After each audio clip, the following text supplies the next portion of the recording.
제5회 건전한 심포지움 개최를 축하드리고 첫 번째 세션으로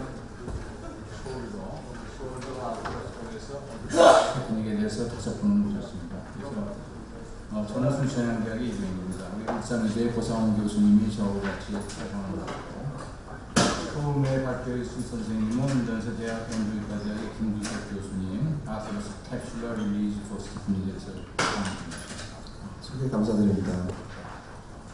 제가 오늘 말씀드릴 내용은 그 스티퍼니스에서 시행하는 아스로스코픽 캡슐러 릴리즈에 대해서 말씀드리도록 하겠습니다. 우리가 이제 외래를 보게 되면 주로 프로전 숄더를 많이 만나게 되고 또 프로전 숄더의 진단명을 아주 쉽게 넣게 되는데 이 프로전 숄더는 그 닉네임이 있습니다. 웨스트켄 다이버더시스로 있는데 우리가 일반적으로 클래시백 텐디라이티스나 로테이트 커프를 갖고 있는 환자들도 굉장히 스티프하고 페인풀 숄더를 갖고 있을 때 이것은 사실은 프로전 숄더는 아닙니다. 그래서 이렇게 진단을 잘못하지 않도록 좀 조심해야 될 것 같습니다.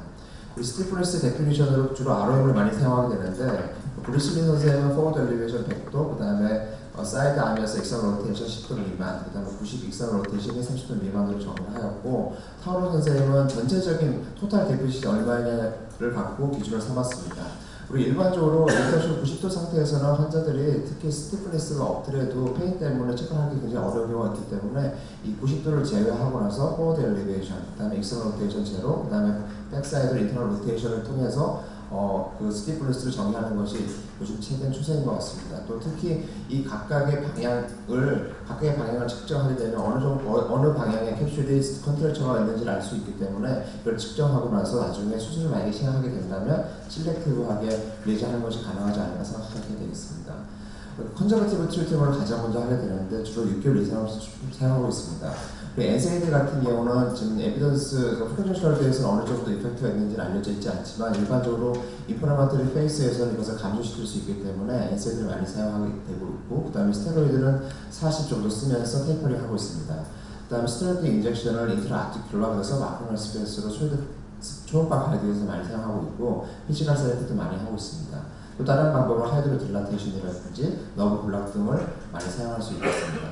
외래에서 환자들한테 이제 프리징, 프로전, 서잉 페이스를 통해서 셀프 리미팅 등등은 설명을 많이 하고 있는데 실제로 우리가 이제 리커버리는 항상 이루어지고 있고 그 다음에 항상 잘 날 거라는 믿음을 갖고 있고 그 다음에 밀러 선생님이 말씀하신 되게 예가 없이 모두가 좋아진다는 생각을 갖고 있는데 만약에 이게 정말 사실이라면 오늘 같은 주제는 주어지지 않았겠죠. 그래서 always라든지 without exception이라는 말이 항상 쓸 수 있는지에 대한 연구들이 최근 이루어지고 있는데 이분은 62명의 환자를 대상으로 7년 팔로우를 했더니 그 중에서 한 50% 정도는 레지dual pain이라든지 모션 로스가 있었습니다. 그리고 적어도 한 가지 프레임에 있어서는 리스트렉션이 있기 때문에 그리고 또 생각해봐야 되는 문제는 이게 아무리 리스트렉션이 있지만 모든 것이 펑셔널하게 임페어먼트를 하는 것은 아니기 때문에 지금 정리를 해보면 일반적인 믿음들, 다시 말해서 리커버리 항상 이루어지는 믿음들이 대개는 옳지만 하지만 꼭 그런 것은 아니다 라고 정리를 해볼 수 있겠습니다. 이 컨서버티브 트리트먼트에 대한 굉장히 많은 연구들이 이루어져 왔는데요. 슈퍼피셜 키팅보다는 디피팅이 저도 좋은 것으로 알려져 있고 슈퍼바이스드 니글렉트도 어느 정도는 굉장히 좋은 결과들을 보이고 있다는 분들도 있었고 그 다음에 이 논문은 인트라아티큘러 스테로이드 인젝션이랑 MUA 마취하에서 매니플레이션 했을 때 결과를 비교했더니 차이가 없다. 그리고 오랄 스테로이드는 최소 한 6주까지는 굉장히 좋은 결과를 보인다는 논문들이 굉장히 많이 보고되고 있습니다.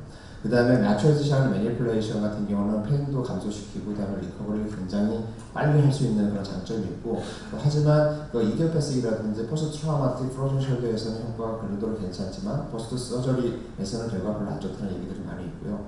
MUA를 시행할 때는 이게 단독으로 하는 것보다는 셀라인 솔루션을 인젝션해서 시행하는 것이 좀 더 좋은 것으로 결과가 보고되고 있습니다.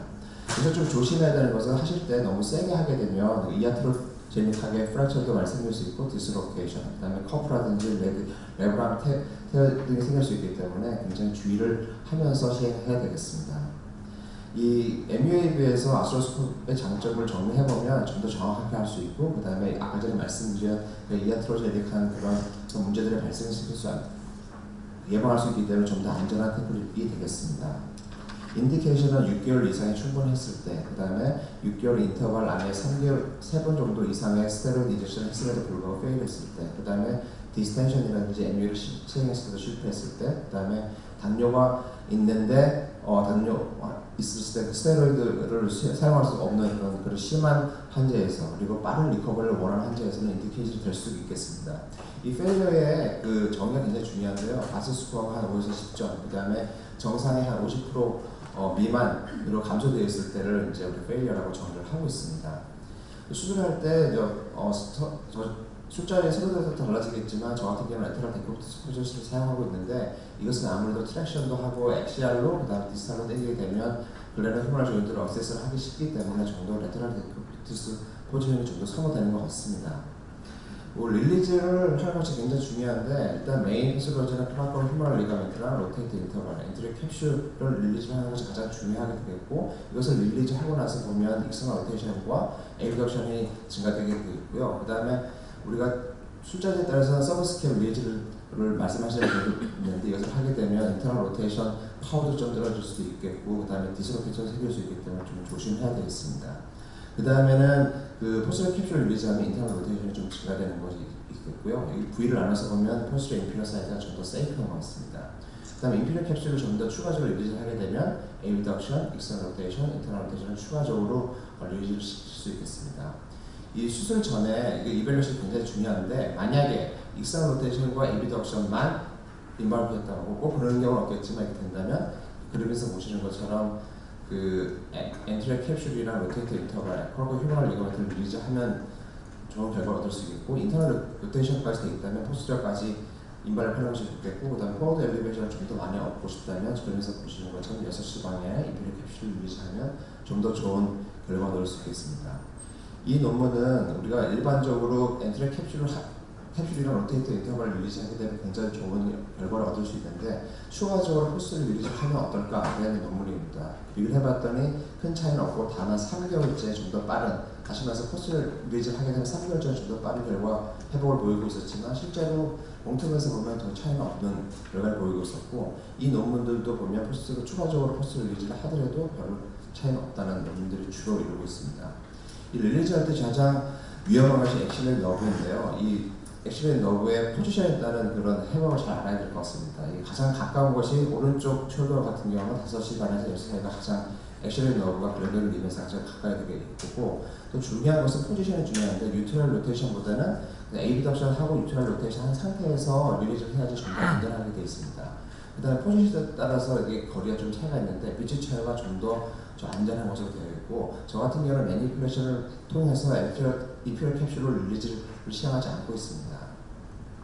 이 논문은 그 제한적으로 릴리즈, 다시 말해서 엔트리 캡슐 릴리즈하고 추가적으로 매니플레이션 해도 충분하다는 얘기고, 만약에 릴리즈를 하고 나서 매니플레이션 하면 그 찢어진 틈을 따면서 쭉 가서 스트레스 라이저를 하면서 뒤쪽까지 쭉 연결돼서 찢어지기 때문에 굳이 우리가 직접적으로 이아트로절릭하게 데미지를 줄 필요는 없다고 생각하고 있습니다.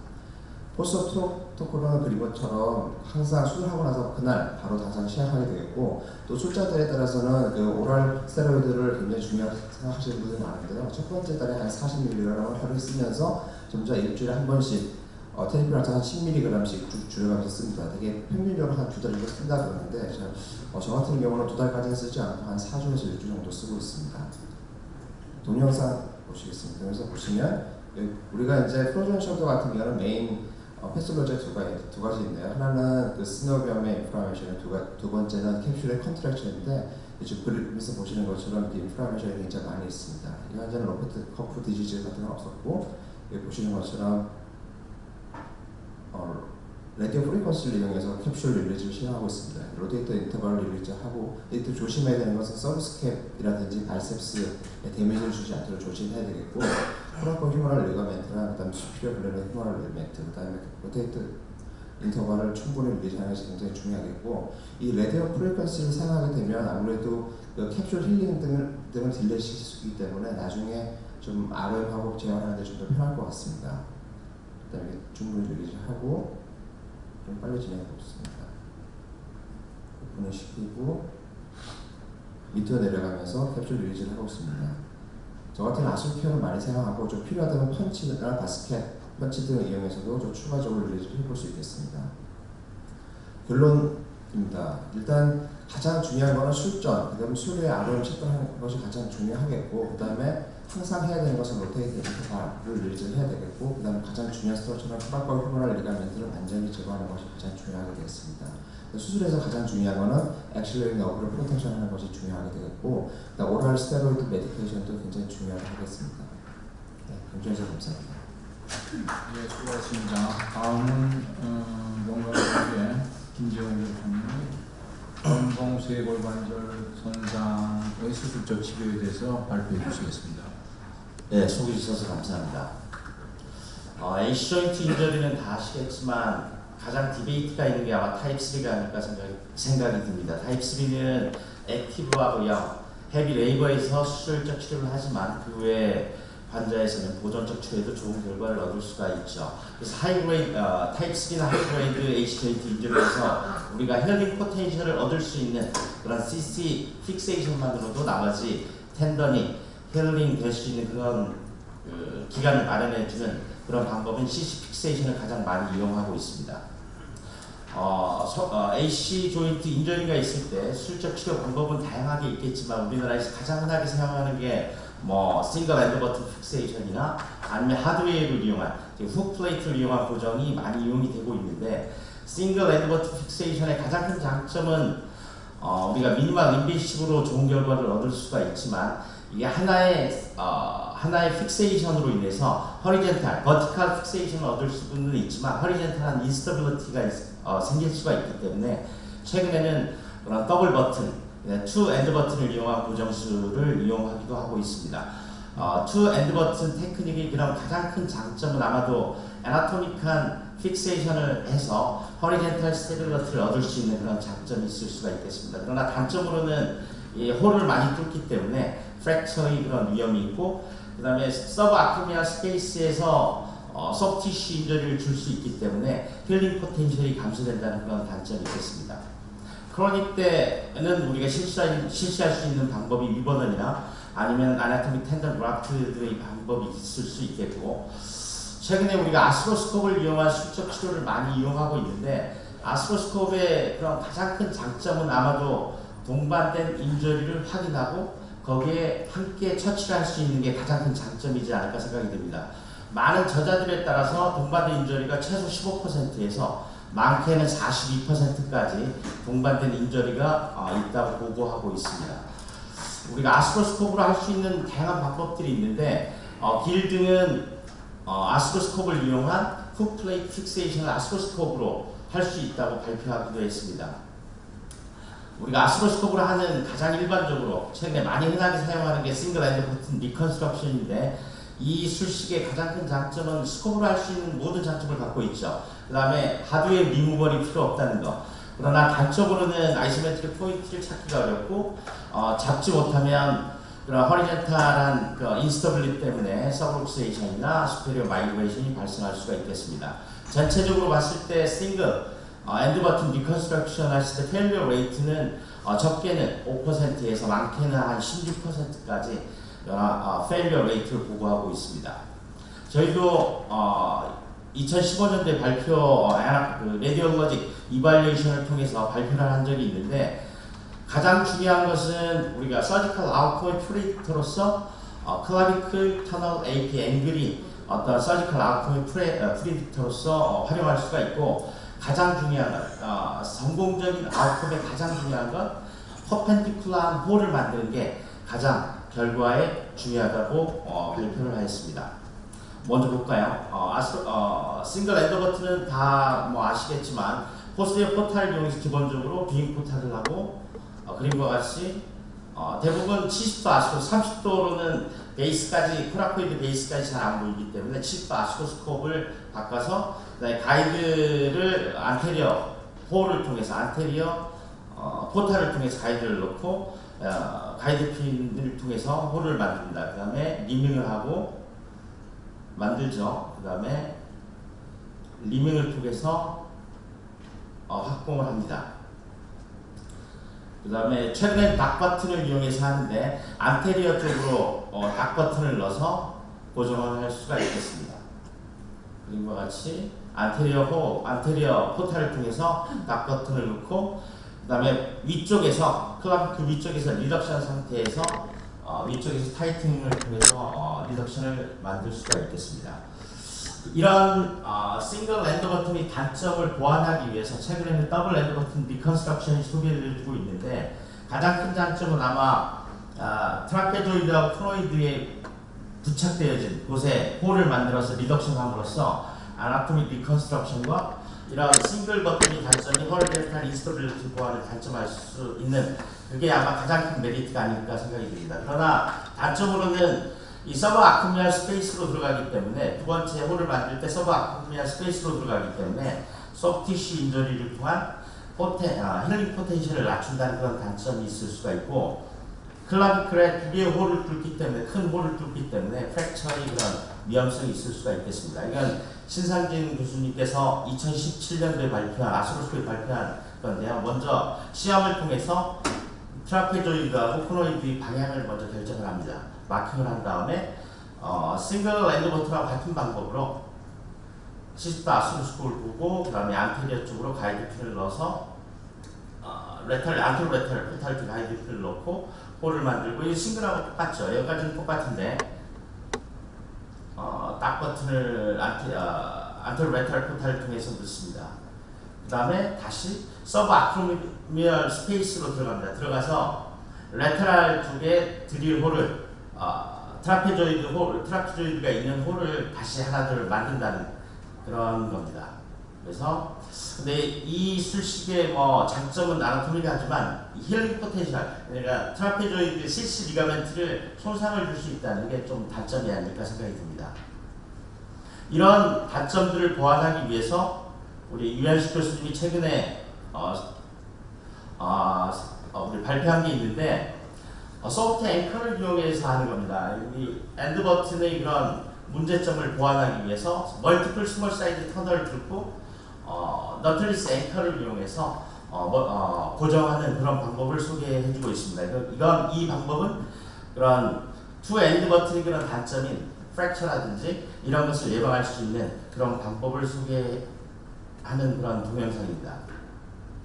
그리고 지금 마찬가지로 치스토 아스로스코프를 이용해서 보고 그 다음에 드릴홀을 가이드핀을 이용해서 드릴홀을 2개나 3개 이 동영상에 2개를 뚫었는데 보는 바와 같이 첫 번째를 메디알에 홀을 뚫어서 너틀리스 앵커를 하고 그림과 같이 또 하나의 레터럴 홀 센터에다 레터럴 스몰 홀 사이즈 홀을 뚫어서 이런 소프트 앵커를 코라코이드 베이스에서 고정을 합니다. 고정을 하고 위쪽에서 리덕션한 상태에서 빅 사이즈 너트를 만들어서 타이팅을 하면 리덕션한 상태에서 타이팅을 할 수가 있겠습니다.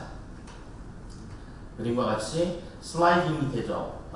소프트 앵커는 슬라이딩이 되기 때문에 그림과 같이 빅 사이즈 너트를 만든 다음에 슬라이딩을 해서 고정을 할 수가 있겠습니다. 그러면 우리 더블 엔드 버튼의 그런 단점을 극복할 수 있고 최근에 보험이 잘 안 되는데 엔드 버튼이 보험이 안 되는데 이술식을 이용하면 그런 단점들을 보완할 수가 있겠습니다. 2005년도에 라포세드는 크로닉 H 조인트 인저리 때 아스로스코프 위버더 프로시저를 소개했는데요. 이 방법은 C 리가멘트를 먼저 하베스트한 다음에 H 조인트 리섹션을 하고 디스탈 클라비클 리섹션을 하고 디스탈 클라비클에 2홀을 뚫어서 리덕션한 상태에서 클라비클에서 타이팅을 해서 하는 방법들을 라포스는 소개하고 있습니다. 요약해보면 손상된 H 조인트 스테빌리티에 따라서 적당한 서지컬 방법을 선택하는 게 좋겠습니다. 그래서 아스로스코프의 가장 큰 장점은 아마도 동반된 손상들을 확인할 수가 있고 거기에 대한 적절한 치료를 할 수 있다는 장점이 있겠습니다. 최근에 많은 그런 아스로스코프 테크닉들이 소개되어지고 있는데 항상 아스로스코프의 장단점, 그 다음에 술식의 장단점을 선택을 해서 수술하는 게 좋은 결과를 얻을 수 있지 않나 생각이 듭니다. 감사합니다. 고맙습니다. 다음은 한림대학의 유현식 교수님이 수프라스케플란 러버 릴리지에 대해서 발표해 주시겠습니다. 네, 소개 감사합니다. 초대해 주셔서 감사드립니다. 제 중체 주제는 이제 수프라스케플란 러버 릴리지에 대한 겁니다. 불을 끄셔야 돼요. 이 스프라스키아프라노브의 원인은 아직도 잘 모르죠. 그래서 주로 이제 배구 선수들이 많이 생기니까 에그제큐티브, 오버헤드액티비티를 많이 하는 사람이 생기지 않겠느냐. 수술할 때 보면은 슬랩과 등반이 많이 되어 있기 때문에 이거랑 좀 관련이 있겠다 생각을 하고, 또 가끔가다 이렇게 그 시스트도 발견되는데 이런 사람들이 또 너브폴즈가 있는 것 같고, 그다음에 최근에 이제 로테이터 카우스테어, 매시브 테어일 때 릴리즈를 해봤더니 결과가 좋더라고 이런 얘기가 있어서 이것이 원인이 되지 않을까 생각을 하는데, 이나마 이것은 다 이제 그 너치를 지나가지고 스피너 그레노이드 너치로 디스털로 가는 디스털 스프라스키아플라노브 문제죠. 프록시말은 더 오리무중입니다, 원인이. 그래서 혹시나 이렇게 가끔 수술하다 보면 CT를 보면 이렇게 50파임 된 거 발견하죠. 이런 사람들이 가끔 그 너브폴즈를 보이기 때문에 50파임 PSL이 문제가 있나 생각도 해보고, 어떤 사람은 이렇게 너치가 좋은 사람이 있는데 이런 사람도 또 가끔 가다가 너브폴즈가 오는 사람이 있고, 또 문헌에 보면 이제 그 너브와 아테리 베인이 로케이션이 원래는 이제 아테리는 밖에 있고 너브와 그 베인은 안에 있어야 되는데 이것이 이렇게 뒤집히는 경우가 꽤 보입니다. 이런 경우에 이제 꽉 들어차면 여기에 아마 너브가 좀 들어있지 않겠느냐 추정을 하고 있는 거죠. 그다음에 이제 최근에 우영걸 교수님이 제안하신 그 스케플로디스키네시스가 문제를 일으키겠다 이렇게 주장하는 그룹도 있고, 궁극적으로 프록시마는 원인을 전혀 모르고 있어요. 아나토미를 간단히 보면 다 아시죠? C5에서 나오면서 어퍼 트렁크에 딱 들어가는 순간에 스프라스키아플라노브 브랜치가 바로 나와가지고 너치로 이렇게 들어갑니다. 들어가자마자 이제 모토 브랜치가 스프라스피네이터스로 가는 게 있고, 나머지는 인프라로 들어가면서 그 스피너 브랜치 너치를 통해서 인프라로 들어갑니다. 수술 서지컬 아나토미를 보면은 이게 쉬워요. 코노이드 리가멘트에 연결되어 있습니다. 코노이드 리가멘트 연결돼서 이렇게 칼이 꺾여가지고 TSL이 있고 밑에는 너브, 위에는 아트리가 이렇게 지나가고, 실제로 꽤 그 시크니스와 위스가 생각보다 큽니다. 그런데 이제 이렇게 생기면 좋은데 이렇게 안 생겼어요. 다 대부분 자기 마음대로 생겼어요. 그래서 가끔 가다가 이렇게 가끔 10% 정도의 오시피케이션이 생기기도 하고요. 이거 깨는데 아주 매우 힘듭니다. 위험한데 아무튼 이렇게 10% 정도 이상에서 오시파인 트랜스버스 리가멘트가 발견이 됩니다. 오시파인 트랜스버스 리가멘트는 종류가 있는데요. 이렇게 좀 원래 이 코노이드 프로세스 쪽이 조금 좁은데 이것을 우리가 팬쉐입이라고 그러고 이거를 밴드라고 그러는데, 이 밴드 타입은 조금 아나토미칼리 그 너치의 그 서클이 좀 작아가지고 이쪽에 좀 많다고 주장하는 사람들이 있습니다만은 아직 크게 확인되지는 않았지만은 아마 그렇게 추정 맞는 얘기 같습니다. 그리고 아나토믹 AV 베이 로케이션이 사실은 그 너브가 오는 것은 그 클라비클과 따라서 어퍼 트렁크에서 이렇게 오는 거고, 요 아테리는 그 사이로 서지컬 트렁크에서 오는 거기 때문에 각도가 서로 틀려요. 그렇기 때문에 이것은 위에서 오고 이건 밑에서 들어오는데 가끔 가다가 같이 들어오는 경우가 있지. 이렇게 되면은 이제 논리죠. 이거 실존자 환자인데 다 제거하고 보니까 아테리 너브 같이 있습니다. 같이 있으면 아무래도 이 아테리죠. 그 간격이 좁아가지고 좀 눌릴 수 있겠다 생각을 합니다. 그 이외에도 그 트랜스버스 리가멘트가 이상하게 생길 수도 있고, 너치도 이렇게 라운드도 아니고 아주 너치 모양도 다르고, 그다음에 그 스프라스피네이터스의 그 머슬의 하이퍼트로피도 관련이 있습니다. 그리고 최근에 이제 매시브 테어도 이렇게 리트랙션 되면서 눌린다. 이거에 대한 논문들은 많이 있어요. 매시브 테어가 있으면은 노브도 같이 조금씩 눌린다는 보고들이 많이 있는데, 이론은 이렇습니다. 그래서 그린 거지만 리트랙션 하면은 뒤로 가면서 여기는 모토 브랜치, 스프라스피네이터스의 모토 브랜치와 인프라 스피네이터스의 모토 브랜치가 이렇게 뼈에 꽉 끼어가지고 이렇게 문제가 된다. 이런 이론적인 베이스를 가지고 실제로 어떤 사람들이 논문을 해봤는데 실제로 많이 해보니까 이렇게 리페어를 해보니까 눌렸는지 안 눌렸는지 본 사람 아무도 없는데, 아무튼 이렇게 리페어 하니까 결국은 결론적으로 좋아졌다는 경우들이 꽤 있습니다. 그래서 이제 이거는 릴리즈하는 방법인데, 릴리즈하는 방법은 비교적 이 서바코멀 스페이스에 들어가서 코노이드 리가멘트를 찾으면 좀 발견됩니다. 그래서 이렇게 그냥 스트레이트로 그냥 이렇게 하면은 원이 오시피케이션만 아니면 이렇게 쉽게 제거가 되면은 우리가 모토 브랜치 스프라스피네이터스로 가는 거랑 인프라랑 다 볼 수가 있습니다. 시스트와 관련된 그 너브 폴즈도 있는데, 이거는 이제 스피노그라이드 너치에 시스트가 이렇게 있을 경우에 간혹가다 불립니다. 이런 경우에 이제 슬랩 슬랩과 많이 동반이 되는데요.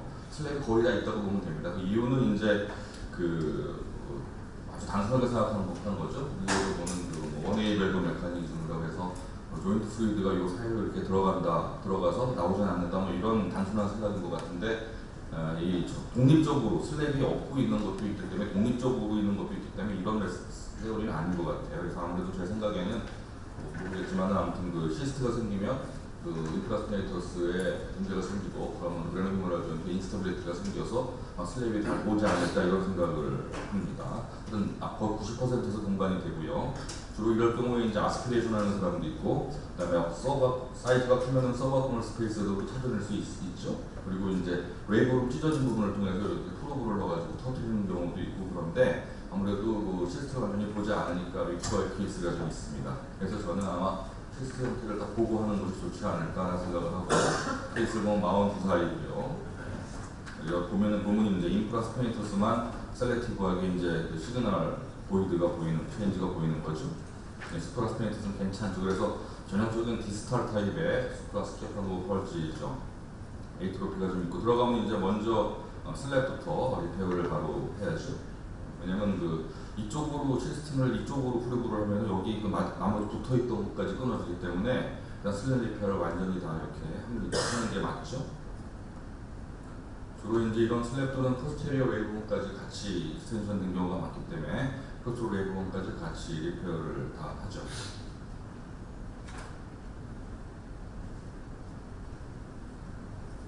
하고 나서 이제 캡슐렉토미를 리페어한 부분 위쪽으로 이게 위쪽입니다. 포스테리어 하는 거고 포스터 캡슐렉토미를 하는 거고 스코브를 다시 뒤로 끼워가지고 뒤에서 보면서 이렇게 이 꼬맨 윗부분에 이렇게 스페리어 캡슐렉토미를 해가지고 머슬들을 확인을 하는 거죠. 이제 보이는 머슬들이 이제 스프라스피네이터스의 그 인페리어 파트입니다. 이렇게 벌려놓죠. 이 사이를 이렇게 스위칭 스틱으로 벌린 다음에 이제 그 비용 포탈을 트랜스코 포탈로 한 다음에 안테리어 포탈에서는 이렇게 스위칭 스틱을 통해서 텐팅을 쳐가지고 스페이스를 한 다음에 포스테리어 포탈에서 이렇게 시스트를 찾으면 시스트가 보입니다. 보이면 이제 시스트 찾아 들어가서 시스트 월을 이렇게 제거를 하면 이제 리커의 케이스가 없죠. 눈으로 보니까 이 너브도 보호가 되죠. 이런 식으로 하는 겁니다. 그래서 아주 팔로우하면 다 없어졌고 색깔도 조금 좋아지는 것 같은 생각도 좀 들고요. 결국은 테이크홈 메시지로서는 이 스파스케프나 너브를 주는 원인은 잘 모르지만 해결할 수는 있다 이렇게 생각하시면 되겠고. 그리고 이 수술 방법을 익히면 굉장히 코스트 이펙티브니스가 좋기 때문에 그냥 하면 되는 거고 최근에 저희가 속해 있는 이사코스의 어퍼 익스트리미티 코미티들의 자기들의 결론은 이제 포스터 페인과 위크네스가 있고 EMG로 프로브가 되면은 TSL 리즈를 하자. 그리고 MRI에서 어떠한 시그널 체인지가 보이면 하자. 그리고 마지막으로 메시브 테어일 경우에 또 이비전일 경우에는 EMG와 관계없이 좀 릴리즈를 하면은 어느 부분에서는 도움이 되지 않을까 이렇게 결론을 내리고 있습니다. 감사합니다. 네, 수고하셨습니다. 다음은 대명대학의 조철영 교수님이 디지털 클래비클 리젝션에 대해서 발표해 주시겠습니다. 네, 순교 감사합니다. 대명대 조철영입니다. 디지털 클래비클 리젝션은 많이 시행한 수술은 아니지만은 보통 이제 인젝션이나 메디케이션을 6개월 정도 시행을 하고 그럼에도 불구하고 크로스바디 어덕션에서 포지티브가 나오면서 텐더니스가 심한 사람들한테서 디지털 클래비클 리젝션을 할 수가 있겠습니다. 제가 생각하는 그 아이디어라는 그런 인디케이션은 이 케이스인데요. 위쪽으로 스퍼가 있는 것보다도 이게 밑에 쪽으로, 인피리어 쪽으로 스퍼가 있어서 로테이트 카프가 임핀지가 되어서 실제로 스커브를 보면은 이 에이트리셔널 페어 같은 게 있는 게 있습니다. 이런 경우에 AC 리섹션의 인디케이션이 될 것 같습니다. 수술은 오픈과 아소스코픽 디지털 클래비클 리섹션이 있고 대부분 이제 로테이트 카프 리페어하고 같이 시행하는 경우가 많은 것 같습니다. 과연 이제 오픈이 나은지 아소스코픽이 나은지 이제 사실 AC 디스로케이션 그 디지털 클래비클 리섹션에 대한 논문은 많지 않지만 시스테마틱 리뷰를 보면은 얼리 리턴이 조금 빠르다는 아소스코픽이 조금 그런 장점이 있고 나머지는 비슷한 것 같습니다. 그래서 우리가 아소스코프로 디지털 클래비클 리섹션 할 때는 두 가지 스텝으로 하는 게 원칙이 되겠습니다. 첫 번째는 저는 이제 라테랄 데큐비투스로 하기 때문에 포셀라테럴 포탈을 뷰잉 포탈로 하고 엔티리어 포탈을 약간 AC 조인트에 가깝게 둘러서 워킹 포탈을 만들게 되겠습니다. 그 다음에 라테럴 크래프트 리섹션 하고 난 후에 안티리어 쪽으로 뷰잉 포탈을 만든 다음에 다이렉트 포탈을 통해서 좀 더 어디셔널 리섹션을 시행을 하게 되겠습니다.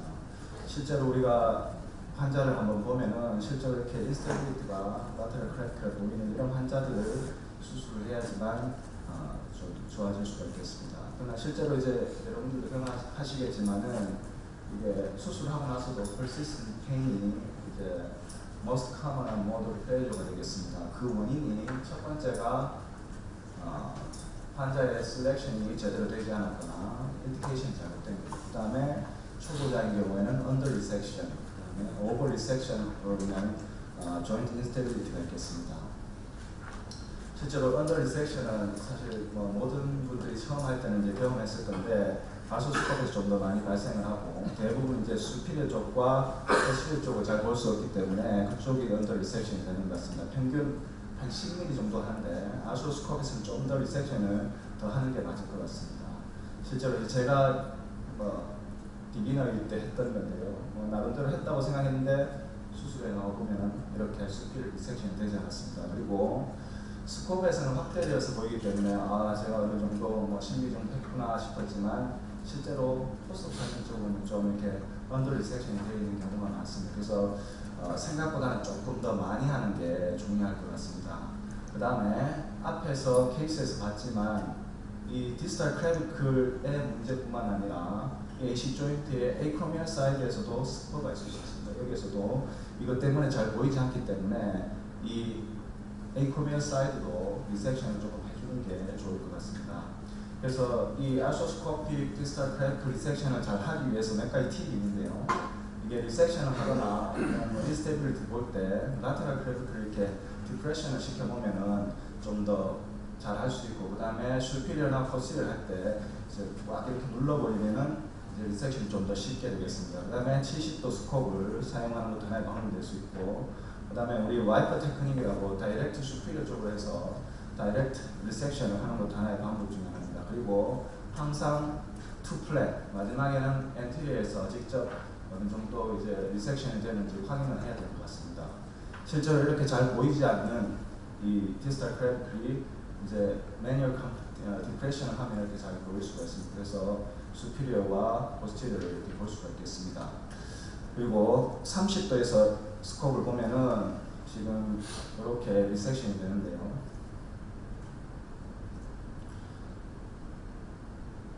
이제 라테랄의 미디알의 이 에이크로미얼 쪽도 리섹션을 하게 되고 이렇게 어블릭하게 좀 되는 경우가 많습니다. 그러나 70도로 보면은 좀 더 포스리어 쪽과 그 다음에 에이크로미얼의 사이드도 잘 보이게 되겠습니다. 그러면 좀 더 리섹션을 더 잘 할 수가 있겠습니다.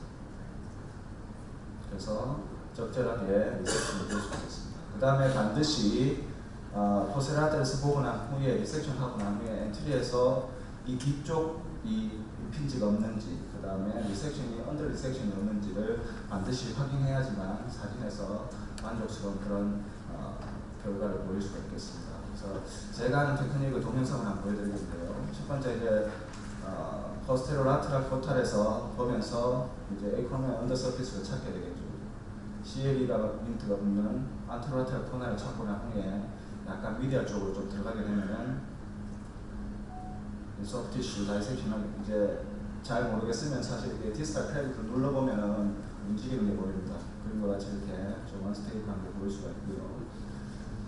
그 다음에 포스라테럴 뷰잉을 하면서 앞쪽으로 들어가서 워킹 포탈을 해서 일단 아스로케어로 조인트 내의 소프트 티슈, 그 다음에 디스크 등을 제거를 하고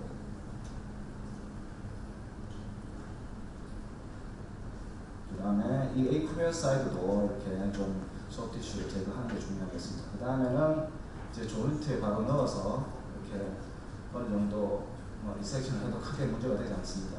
어느 정도 리섹션을 해놓고 난 후에 이제 다듬는 테크닉이 필요할 것 같습니다.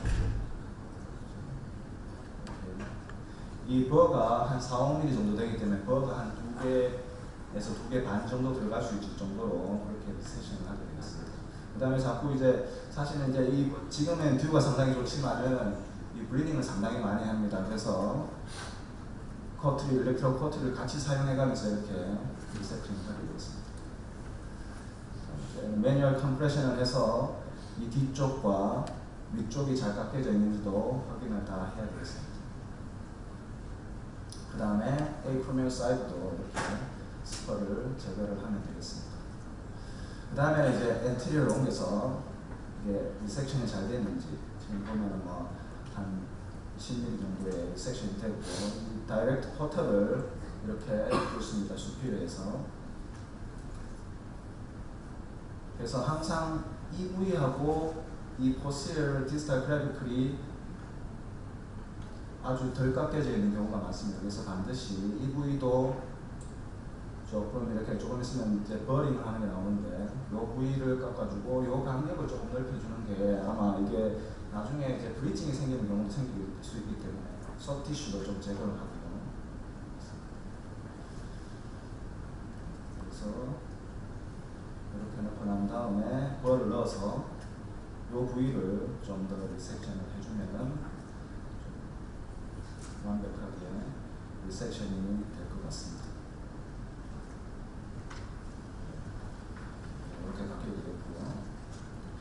그래서 뭐 우리 오주환 선생님이 논문을 쓰신 게 보면은 우리 로테이트 컵 리페어 할 때 사실 디스탈 클래빅 리섹션을 하는 경우가 있습니다만은 그냥 레디올로지컬 AC 조인트 아스트라티스인 경우에는 큰 도움이 되지 않는다라고 이야기를 하고 있고, 그 다음에 로테이트 컵 테러 심한 사람도 AC 조인트가 제 생각은 문제가 없음에도 불구하고 텐더니스가 있는 경우도 있습니다. 그래서 이 유재철 교수님께서 이야기했었지만 심토마틱 AC 디스로케이션이 있다 하더라도 큰 차이가 없더라. 리섹션 한 그룹과 그냥 리페어만 했는 경우 차이가 없더라 이렇게 이야기를 하고 있습니다. 그래서 이 환자의 셀렉션이 가장 중요하다는 그 백그라운드가 되겠습니다. 그리고 마지막으로 제가 이제 뭐 비기너 분들도 계시겠지만은 실제로 로테이트 컵 리페어를 하고 AC 리섹션 하기가 사실 그렇게 쉽지가 않습니다. 그래서 아주 좀 스웨링이 심한 경우에는 오픈 테크닉도 좀 많이 해야지 하고 난 후에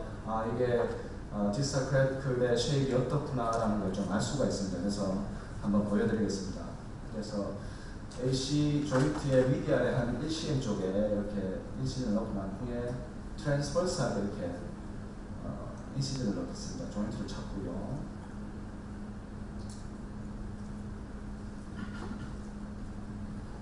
트랜스버스하게 넣고 난 다음에 이렇게 소프티슈 다이섹션을 하고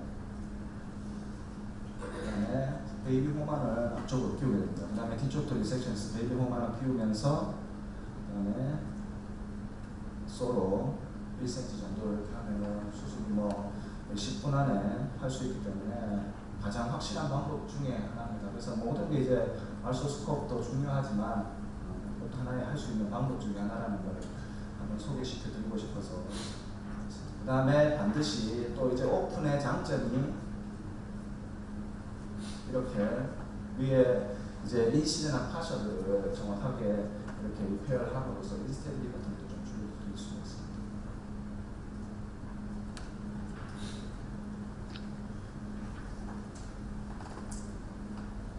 이렇게 리페어를 하면 됐습니다. 그래서 결론을 말씀드리면은 디스탈 클래비클 리섹션은 환자의 셀렉션이 가장 중요할 것 같고, 알소스컵을 시행한다면은 내가 생각했던 것보다 좀 더 많이 하는 게 좋을 것 같고요. 그 다음에 그 디스탈 클래비클 수피리어와 포스티리어 리섹션을 충분히 하는 게 중요하겠습니다. 그리고 엔트리에서 반드시 어느 정도 리섹션이 되는지 확인하는 게 중요할 것 같습니다. 그 다음에 비기너들은 알소스컵도 괜찮지만 오픈도 가능하면 생각을 해보는 것도 하나의 방법 중에 하나일 것 같습니다. 감사합니다. 수고하셨습니다. 다음 인제의대 고경환 교수님이 아트로스코프 바이셉스테노ሲ스 My Preference 이런 제목으로 발표해 주시겠습니다. 소개 감사드립니다. 제가 말씀드릴 주제는 바이셉스 테노데시스인데요. 아시다시피 테노데시스의 인디케이션은 바이셉스의 테어나 서블록세이션, 디스로케이션, 최근에는 슬랩 테어나 페일드 리페어 등도 많이 시행하고 있고, 텐디로시스나 텐디로패시, 시노바이트 심한 경우도 시행할 수 있는 것 같습니다. 테너토미를 할 거냐, 테너리시스를 할 거냐에 대해서는 오랜 기간 동안 디베이트가 있어왔지만 나이가 좀 젊은 사람들이나 운동선수들한테는 이 테너리시스가 펑셔널하게 좀 좋지 않겠느냐, 그리고 커스메시스에 대한 걱정이 있는 환자들한테는 좀 테너리시스가 낫지 않겠냐 생각을 하고 있습니다. 환자들한테 그 두 소식 간에 뭐 페인이나 펑션은 비슷하고, 근데 테너리시스는 재활이 좀 오래 걸리고 임플란트를 좀 써야 되고, 하지만 뽀빠이는 적다. 반면에 테너토미는 재활은 짧고 임플란트 안 쓰지만 뽀빠이 같은 게 생길 수 있다라고 한다면, 선택하게 한다면 상당수 64% 정도에서는 테너리시스를 듣겠고, 이 중에 대부분 여자면서 그 사람들은 대부분 커스메틱 디포미티에 대한 컨선이 있고 레지덜 페인도 좀 주요한 사람들이다. 반면에 36% 정도의 테너토미를 선택했는데 많은 경우에 남자들이었고, 사람들은 현재 그루브에 페인 있는 사람들이고 하드웨어를 쓰는 것을 싫어하고 재활이 길어지는 것을 선호하지 않는 사람들은 테너토미 하는 것을 오히려 선호했다라는 조사가 있습니다. 테크닉을 보면은 아스로스코피냐 아니면 오픈이냐, 혹은 테너리시스 위치에 따라서 수프라펙토랄이냐 서브펙토랄을 할 수 있는데, 되게 수프라펙토랄은 스코프를 하기 때문에 또 서브펙토랄은 오픈을 하기 때문에 크게는 아스로스코픽 수프라펙토랄과 오픈 서브펙토랄을 나눌 수 있을 것 같습니다. 픽세이션 메소드에 따라서는 간단하게 그냥 인터벌 같은 티슈에다가 스크롤 해보는 방법, 수차 앵커나 인터페런스 스크류, 버튼을 쓰는 방법을 나눌 수 있습니다. 가능한 컴플리케이션은 다시 픽세이션이 페일러에서 뽀빠이 같은 것들이 생기는 것입니다. 임플란트 스페시픽하게는 수프라펙토랄 테너리시스 같은 경우에는 괜찮아 보이지만 나중에 보면 그루브 쪽에 이런 테러들이 있어서 페인 나는 경우가 있을 수 있고, 서브펙토랄은 이렇게 큰 구멍이 만들어지기 때문에 정확하게 한 가운데 뚫지 못한 경우에는 샤프트 프랙처 같은 것도 있을 수 있다고 알려져 있습니다. 임상적으로는 두 방법 사이에서는 큰 차이는 없다고 알려져 있지만 그래도 서브펙토랄인 경우에 이런 그루브 페인이 적고 페일도 적은 것 같다라는 게 지금까지 보고 있는데, 최근에 몇 개 연구에 있어서는 임상적으로 큰 차이는 없는데 페인 릴리프가 그래도 서브펙토랄이 좀 나은 것 같다, 빠른 것 같다라고 보고되고 있습니다. 서브펙토랄은 역시 인터페런스 오픈 테크닉으로 인터페런스 스크루를 쓰거나 수차 앵커를 쓰거나 버튼과 인터페런스 스크루를 사용해서 하는 방법이 있겠습니다. 말씀드렸다시피 괜찮아 보여도 한 80%에서는 5.6cm 넘어가면은 대부분 수평성 변화가 있고, 따라서 이 그루브에 있는 신호비용과 팬들을 다 제거해버리면 그런 페인들이 좀 적지 않겠냐라는 장점이 있겠습니다. 같이 엑셀 폴드의 인시전을 가하고 이 플런트 다이섹션을 통해서 롱헤드와 숏헤드를 발견한 다음에 이 롱헤드 쪽에 벌사나 이런 것들이 많기 때문에 발견해서 여기다가 뭐 앵커를 쓰거나 혹은 인터페런스 스크루를 이용해서 고정하는 방법이겠습니다.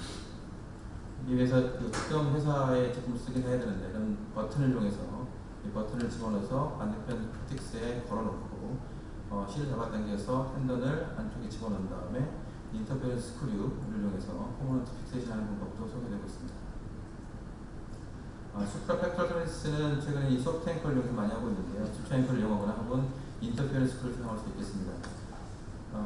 그다음에 먼저 간단한 픽세이션은 이런 로테이트 인터벌과 바이셉스를 통해서 스파이널 미드를 넣고 실을 통과시킨 다음에 그냥 서브아크로메 스페이스에서 이 파일을 해보는 방식으로 간단하게 하는 방법이 있겠습니다.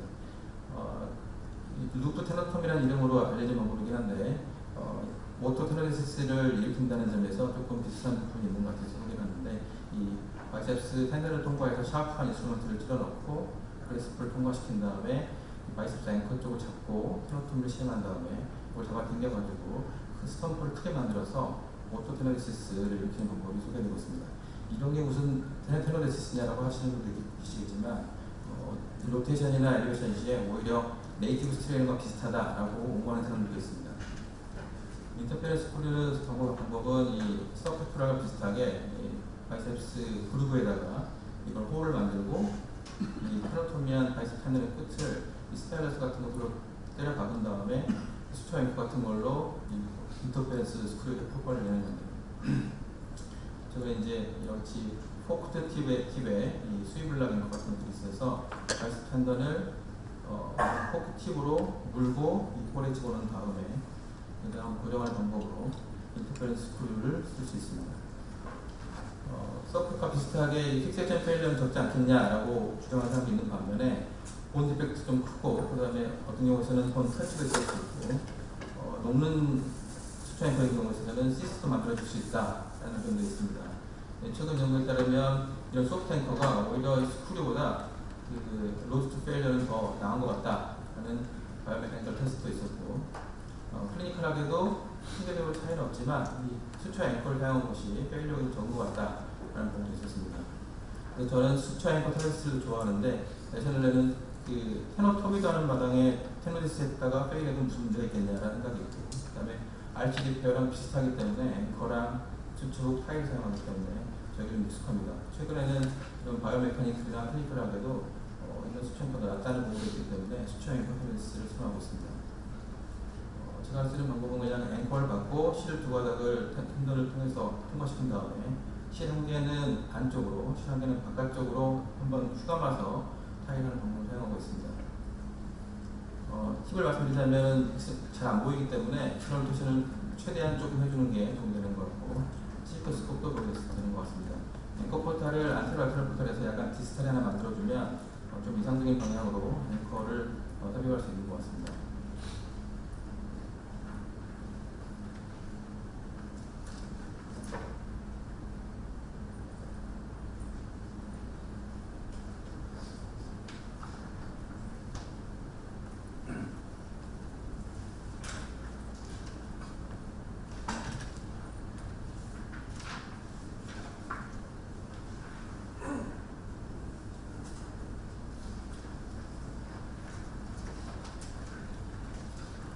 얼마 전에 SF 심포지엄에 보셨겠지만 이태철쌤과 저희 예전에 한 방법은 이 루프 타입의 수초 앵커를 사용하되 루프 타입을 이용하는 방법을 사용했었습니다.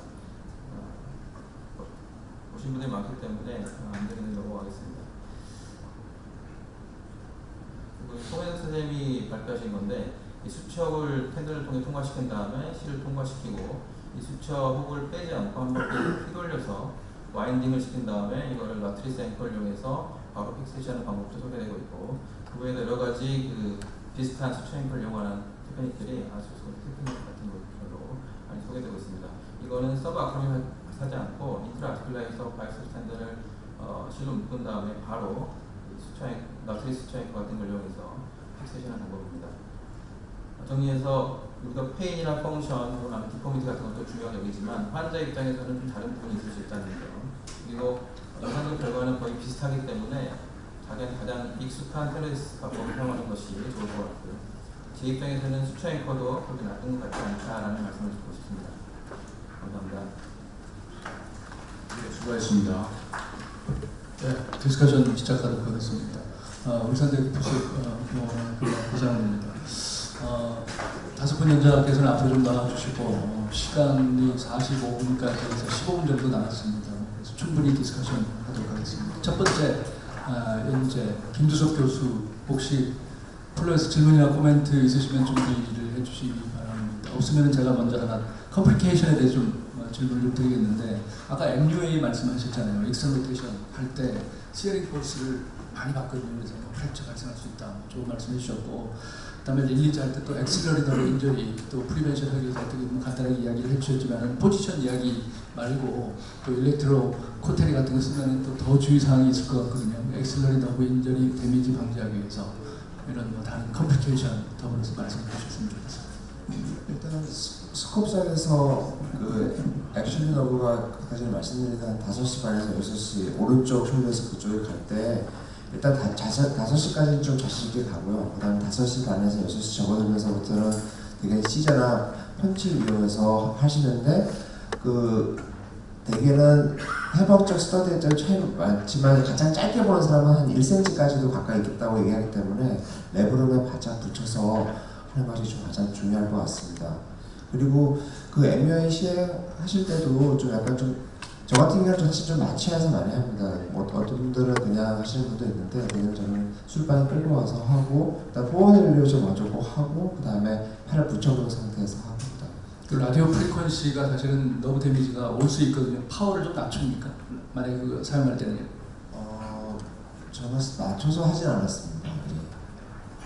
그 매니플레이션 그냥 일단은 릴리즈 하기 전에 대부분 매니플레이션 먼저 하고 하죠? 처음에는 그렇게 했었는데요. 지금은 스코어 먼저 하고 그다음에 맨 마지막에 마무리할 때 합니다. 아, 릴리즈를 먼저 하고 맨 마지막에 마무리할 때 끝나고 나서. 근데 경우에 따라서는 그 매니플레이션만 해도 그 릴리즈가 필요 없게 되는 경우도 꽤 있잖아요. 그럴 때 그렇게 뒤를 먼저 하면 매니플레이션만 하면 될 걸 그렇게 하면 되는 결과가 될 것 같은데, 왜 그러냐면 그 릴리즈를 어떤 쪽에 하느냐 이게 상당히 좀 인디케이션이 좀 어렵잖아요. 근데 이게 매니플레이션에 아주 들어가서 그 디테치된 거 보면 그게 정확한 인디케이션이거든요, 사실은.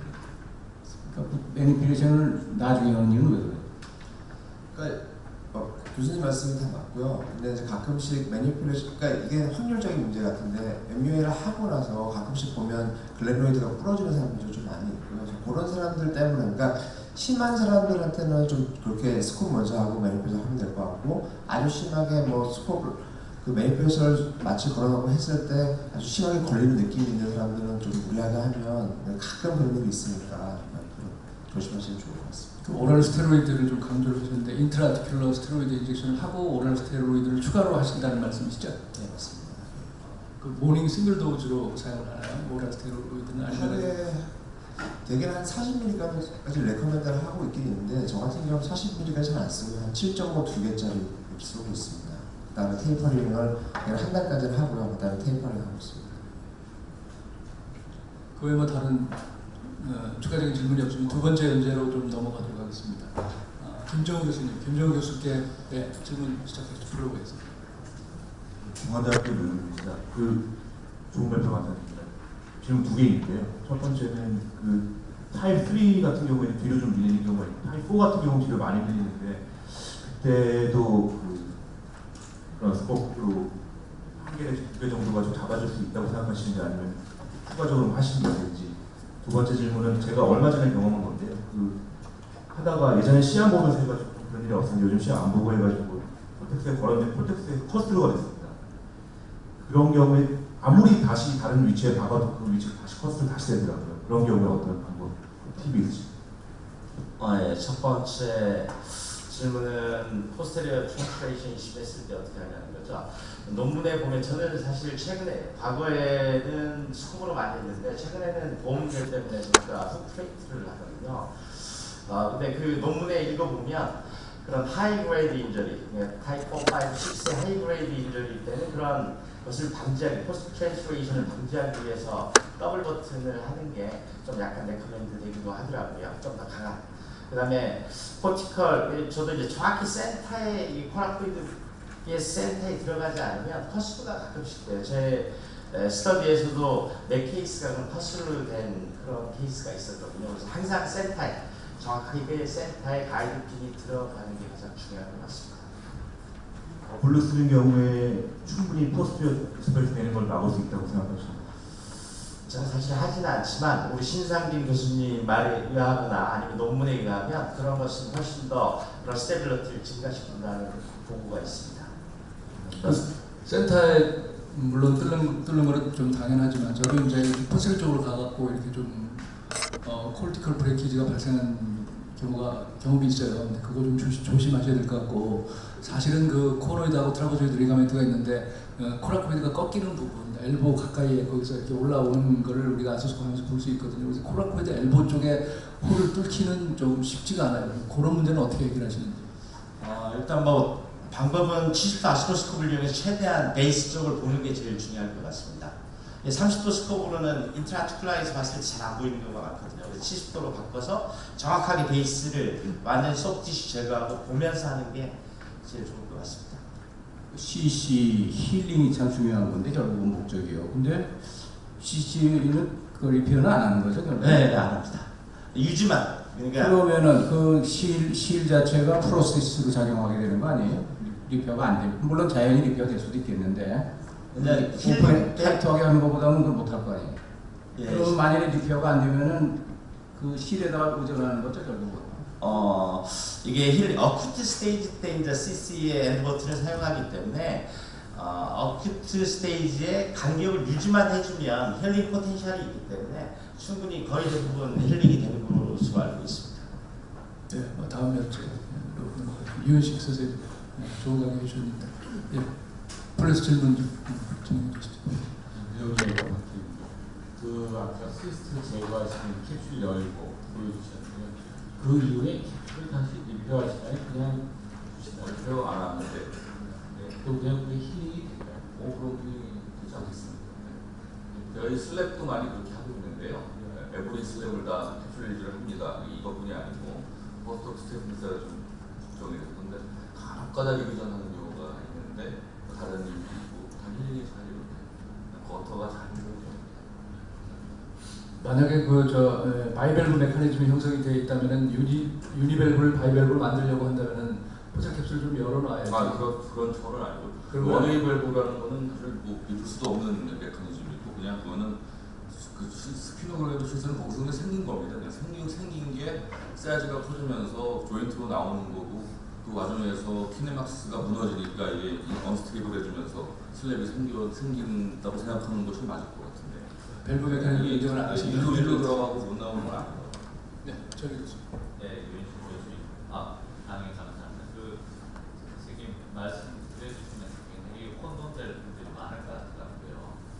여기 펜 가시는 분들도 있고, 엘보 하는 사람들도 있고, 관절 주변 갱글리온 생기는 것은 물론 납니다, 선생님. 주변 발머리로 어디서 생기는 게 아닌데, 만약에 그게 안에서 생겨갖고 좀 안으로 들어가면 굉장히 컨퓨전이 생기는 거고. 제가 질문하려고 하는 것은 왜 그게 컨퓨전이 생기는 거죠? 예, 제가 질문하고 싶은 거는 선생님 그 뒤쪽에 캡슐은 릴리스하고 레이브럴 리페어를 하시잖아요. 그렇죠. 레이브럴 리페어는 왜? 웨이브럴 리페어는 슬랩 리페어의 목적이 뭐겠습니까? 그 조인트의 스타빌리티를 증가시키기 위함이죠. 그래서 이건 뭐 제가 선생님 하는 악은 아니고 혹시 여기 앉아 계시는 분들이 보셨으면 해서 말씀하는데 이번 지난주에 브리티시 저널 오브 스포츠 메디슨에서 멋진 저널이 하나 나왔습니다. 노르웨이에서 했는데 샴 서저리를 하든지 슬랩 리페어를 하든지 테모데시스를 하든지 어떤 순간 어떤 팔로우를 해도 결과 아무 차이 없다는 논문이 하나 나왔어요. 그거는 이제 그 결과를 측정하는 것이 너무 럭하니까 그렇게 얘기하는 거고, 그러니까 정말 아주 정확한 잣대를 대면은 다 틀리죠. 어떻게 그렇게 봤습니다. 그러니까 그 논문이 이제 의미를 가지는 게 바로 그런 생각들 때문에 이제 그 논문이 가지고 있는데, 근데 지금 선생님 이야기하시는 부분들이 우리가 무릎에 메니스커스 수술하고 똑같이 왜 샴서저리라든지 메니스크라든지 저건 똑같다고 이야기하는지 그걸 프로브하거나 소외할 만큼 풀을 갖고 있지 않으면 이게 이야기하기 이제 어려운 시스템이 된다는 말씀입니다. 제 슬랩 수술 자체.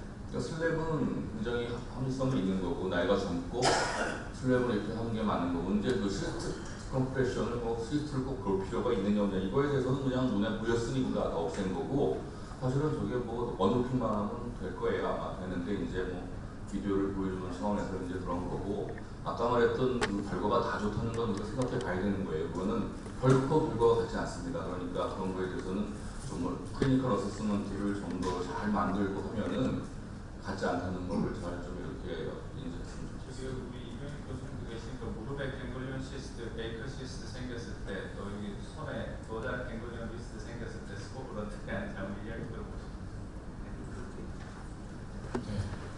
일단 저두 아기도 되는데 저희에서 하는 말씀을 다 맞는데 최근에 주변에 도달 갱글리온 같은 거 쏙 드시더라고요. 너브 문제는 너브 다이렉트를 컴프레션하는 너브 거든요. 너브는 누구나 다 시간이 지나는 거죠. 컴프레션 시간 지나게 되면 리커버리 문제가 돼요.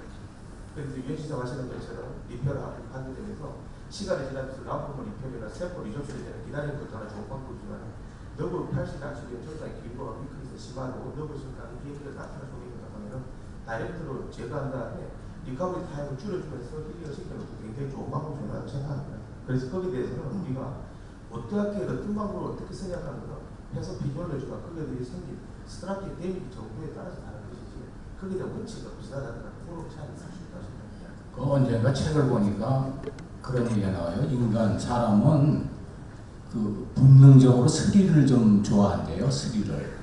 그래서 위험한 데를 안 가는 것 같지만은 일부러 돈 내고 무서운 영화 가잖아요. 그리고 막 폭포에서 떨어지는 거 돈 내고 오고 기차 레일을 하고, 어저께 뉴스에 보니까 롯데 빌딩에 또 2시간 넘어서 이거 벽 타고 올라가더라고요. 근데 이게 어드밴스드 서전이 되면 약간 그 위험성 있는 걸 조금 좋아하는 것 같아요. 왜 그러냐면 이게 그 오픈 서저리, 옛날에 오픈 서저리 아스로스콘 오실 때는 그 베이직 프린시플 중에 하나가 if you don't see, don't cut 이런 얘기가 있거든요. 그러니까 예를 들면 너브를 가장 무서운 게 수술하다 너브 끊을 거 아니에요. 그러면 너브를 맨 먼저 발견하고 그 다음에 일을 처리해야지 자꾸 그거를 놔두고 딴 거부터 위험하니까 그러면 그게 더 위험하다는 거죠. 그래서 if you don't see, don't cut 하는 게 있는데 지금 유현식 교수 하는 수술 방법이 아마 내가 보기에는 물론 너보도 보겠지만은 안 보고 또 카트하는 수도 있거든요. 그래서 다소간 그러니까 저 유현식 교수도 아마 초급 초보자한테 권하지는 않을 거예요. 그래서 본인이 러닝커브가 꽤 있는 수술인데 한 몇 개나 하니까 좀 이제 아스로스컵이 더 나은 것 같다 하고 느낌이 있었을 텐데 처음에는 어땠고 또 그런 얘기 좀 해주세요. 이게 이제 그 키포인트는 슬랩과 동반이 이제 좀 되죠. 이게 꽤 동반이 되는데 이게 인디펜던트한지 디펜던트한지 그게 문제고 또 대부분 사람들이 이제 슬랩이 터졌으니까 그쪽으로 이제 공간을 통해서 이제 들어가려고 노력을 많이 하는데 그 슬랩이 이제 젊은 사람한테는 이게 그 스페리어 웨이브가 중요하잖아요. 또 나이 든 사람까지는 그게 별로 필요가 없는데 그래서 젊은 경우에는 그 슬랩이 그 조인트에서만 터져 있는데 그걸 안으로 들어가면은 그 4개 있는 나머지 부분까지도 다 이제 웨이브룸이 다 터지는 일이 생기죠. 힙에 웨이브가 터져. 그러니까 결코 좋지 않다 이 말이죠. 그러니까 이 슬랩이 중요한 나이, 그러니까 우리가 스페리어 웨이브룸이 중요한 나이가 보통 한 40살 정도로 보면은 그때 생기는 거 정말 잘 리페어를 해놓고 그게 대해서 그 다음에 이제 다른 부분에 대해서 또 정리를 하자면 이런 차원으로 한 거고 그것이 보였기 때문에 더 보여주는 거죠. 비디오니까 보여주는 거 사실 이렇게 바꾸고 그러면 언더핀만 하면은 더 되는 거죠. 이해하시면 되겠습니다. 예. 시간이 3분밖에 남지 않았습니다. 그래서 좀 다음 문제 넘어가도록 하겠습니다. 질문과 대답을 좀 짧게 해주시기 바랍니다. 조철현 교수께서 질문 시작하세요. 에이티리얼 리섹션 할 때 캡슐을 어느 정도 남겨야 슈피리어 바이브레이션이 되지 않아요? 아까 제가 좀 이렇게 캡슐이나 리가멘트를 좀 많이 제거를 한다고 했는데요. 제일 처음에 이제 좀 이렇게 몸만 커트를 하니까 본이 생기는 경우가 있어서 최근에 이제 이 사람이 인스테빌리티가 있는 게 아니고 아스라이티스이기 때문에 저는 좀 많이 릴리즈를 하는 게 맞지 않을까. 항상 스포는 좀 이제 모자란다는 생각이 들어서 수술하고 난 후에는 그래서 저는 교과서적으로 슈피리어하고 포스티리어는 남기라고. 근데 이제 보면은 뒤쪽에는 이제 좀 이제 그것도 좀 두껍기 때문에 어느 정도 달리고 나면은 뒤쪽에 또 이렇게 남아 있는 게 있고 똑같은 거죠. 사실 한 가지 제가 더 질문 드리면 리섹션 하고 나서 이게 리커가 좀 제법 있어요. 저도 예전에는 에이스로드 리섹션을 많이 하다가 요새는 잘 안 하는 이유가 리커가 있더라고요. 오래 팔로업 해보니까. 그래서 그 리커 이유에 대해서 좀 잠깐 질문을 좀 드리려고 하는데 여러 가지 이유가 말씀하셨지만 되게 이 리지스티브 포드 엘리베이션 하면서 퍼슬 쪽에 임피지먼트가 발생한다고 그러거든요. 그래서 이제 이 퍼슬 쪽으로 많이 깎아라 하는 레커멘데이션도 있고 하는데 물론 인디케이션 정확해야 되고요. 혹시 뭐 리커가 많은 이유하고 또 프리벤션하기서 어떻게 하는 것이 좋은지에 대해서 제 생각에는 이게 리커하는 이유는 서지컬 인디케이션이 잘못됐다고 생각해요. 무조건 텐더니스만 있다 해서 하지 않는 게 아마 포스트업 스티프니스나 이런 컴플리케이션 줄이는 가장 중요한 이유가 아닐까 싶습니다. 예. 그 다음에 이제 마지막에 이제 고경환 교수께 질문이나 코멘트 있으시면 1분 남았습니다. 한 개 정도 받도록 하겠습니다. 그 인터페런스 크루가 사이즈가 커서 뭐 풀아웃 스트렝스는 좋은데 페인 텐던시가 좀 남기도 한다고 그러거든요. 바이셉스 그룹 쪽에 뭐 수처 앵커 쓰면은 테크닉이 간단합니다. 그리고 인터페런스 아까 말씀하셨지만 쓰면은 더 간단하고 근데 이 풀아웃은 좀 약하지 않나 하는 생각이 드는데 혹시 선생님께서는 어떤 테크닉을 사용을 하시는지 그 테크닉의 뭐 장단점이나 컴플리케이션에 대해서도 이야기 좀 해주세요. 말씀드렸듯이 저는 수초 앵커를 쓰는데요. 그 포크 타입의 인터페런스 프루 타입도 써봤는데 오히려 프로 스트렝스는 더 뼈가 약한 경우에는 더 잘 뽑히는 것 같고요. 앵커는 오히려 코텍스에 걸리니까 더 튼튼하다고 좀 개인적으로 느끼고 있습니다. 예, 감사합니다. 오늘 대부분 인트라티키라보다도 저 소프트 티슈 서저리가 좀 있는데 마지막으로 한번 물어보겠는데 그 펌프 쓰시는 분이 5분 중에 몇 분이죠? 5분. 에피네프린. 근데 펌프 쓰면 조금 많이 붙지 않나요? 펌프 사람 우리가 좀 모르는 캐듈라 사이즈가 모든 사람이 다르게 쓰거든요. 그래서 아마 무독하시는 분들은 4.5 쓸 것 같아요. 4.5면은 우리가 캐듈라 사이즈가 3A거든요. 그게 4.5 쓰는 사람이 있고 5 쓰는 사람이 있고 5.5 쓰는 사람이 있고 그런데 5.5는 드레인이즈도 되는데 4.5에서 5mm는 아무리 높여도 이게 노인 소변처럼 떨어지기 때문에 이게 얇은 사이즈를 캐듈라 쓰면은 펌프를 써야 됩니다. 아마 우리 교수님 5.5 쓰실 거예요 아마. 저는 안 써요. 5.5 쓰시니까 아마 이게 잘 아니 옛날에 펌프 쓰다가 이제 펌프 안 써도 사실 지금 뭐 브리딩 때문에 못하는 수술은 없거든요. 그러니까 스타일이 달라지는 것 같아요. 펌프 안 쓰는 사람하고 쓰는 사람하고 처음에 시간이 좀 걸리죠 안 쓰면. 근데 그 리스크라는 게 굉장히 좀 있을 것 같기도 하거든요. 아무래도 펌프가 저 프리벤션 퍼스트 뭐 베스트는 얘기 있잖아요. 그래서 좀 생각도 좀 조심해야 할 것 같습니다. 아무튼 5분에게 감사드리고 이번 세션 마치겠습니다. 감사합니다.